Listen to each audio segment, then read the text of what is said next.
What you're looking at is a spider robot drone that's operated by a tiny, disembodied human brain.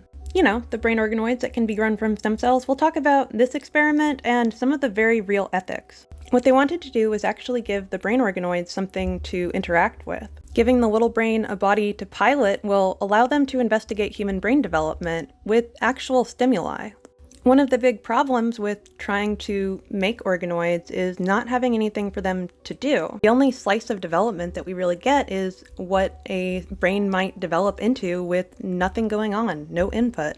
Until this last year, the only way to keep them alive long-term was to put them in a mouse's or rat's brain, which I know is a little spooky. This actually showed that they could repair a damaged part of a brain. And it turns out our neurons don't mind making connections with something that isn't human. However, some scientists were able to create vasculature in a blood-brain barrier by combining them with a vascular organoid.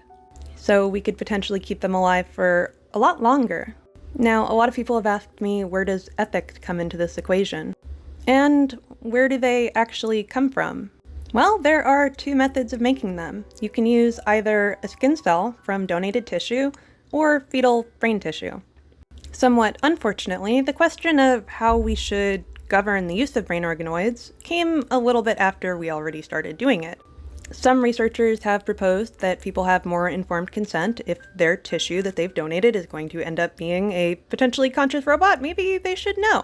And yes, researchers are considering the possibility of creating consciousness, and whether or not brain organoids should be treated as a research subject or an object. These ideas are not that outlandish.